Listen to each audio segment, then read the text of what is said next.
Stop ಮಾಡಬೇಕು.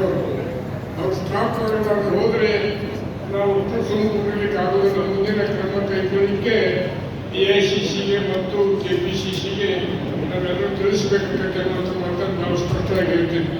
ನಾವು ಯಾವುದೂ ತಪ್ಪಿಲ್ಲ ಅಂದರೆ ಯಾಕೆ ಆರೋಗ್ಯ ಸ್ಥಾನ ಹೊಂದಿರಬೇಕಿಲ್ಲ, ಯಾಕೆ ಆರೋಗ್ಯ ಸ್ಥಾನ ಹೊಂದಿರಬೇಕು ಅನ್ನುವಂಥ ಮಾತನ್ನು ಸಹಿತ ಎತ್ತಕ್ಕೆ ಮಾತನ್ನು ನಾವು ಸ್ಪಷ್ಟವಾಗಿ ಹೇಳಲಿಕ್ಕೆ ಇಚ್ಛೆ ಮಾಡ್ತೀನಿ. ಅಂದರೆ ಈಗ ಒಂದು ಒಬ್ಬನ ಅಭಿಪ್ರಾಯ ಇಲ್ಲ, ಎಲ್ಲರ ಅಭಿಪ್ರಾಯ ಇದೆ ಅನ್ನುವಂಥ ಮಾತನ್ನು ಹೇಳ್ತೀನಿ. ಇನ್ನೊಂದು, ನಮ್ಮ ಸರ್ಕಾರ ಯೋಜನೆಗಳನ್ನು ಕೊಟ್ಟಿದೆ. ಎಲ್ಲರೂ ಈಗಾಗಲೇ ಹೇಳಿದ್ರೆ ಮತ್ತೆ ಪುನರುಚ್ಚರಿಸಲಿಕ್ಕೆ ಹೋಗುವುದಿಲ್ಲ.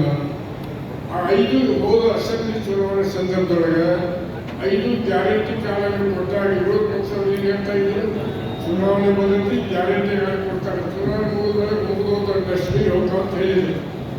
ಡಸ್ಟ್ಬಿನ್ ಹೋದ್ರಿ 5 ಕಾರ್ಯಕ್ರಮ 100% ಯಶಸ್ವಿ ಮಾಡಿದ್ದಾರೆ.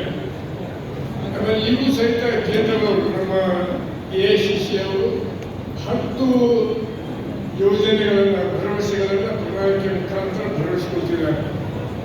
ಒಂದನೇದು ಕಡುಬಡವರ ಹೆಣ್ಣು ಮಗಳಿಗೆ ವರ್ಷಕ್ಕೆ 1 ಲಕ್ಷ ರೂಪಾಯಿ, ರೈತರ ಸಾಲ ಮನ್ನಾ, ರೈತರನ್ನ GSTಯಿಂದ ಹೊರಗಿಡೋದು, ಆಮೇಲೆ ಮಿನಿಮಮ್ ಸಪೋರ್ಟ್ ಪ್ರೈಸ್ ಅಂದರೆ ಬೆಂಬಲ ಬೆಲೆಯನ್ನು ನಿಗದಿ ಮಾಡೋದು, ಅದು ಅನೇಕ ವಿಚಾರಗಳನ್ನು ಇಟ್ಕೊಂಡು ಇವತ್ತು ಸ್ಪಷ್ಟವಾಗಿ ಪ್ರಣಾಳಿಕೆ ಹೇಳಿದ್ದಾರೆ. ನಾವು ಈ 5 ಯೋಜನೆಗಳ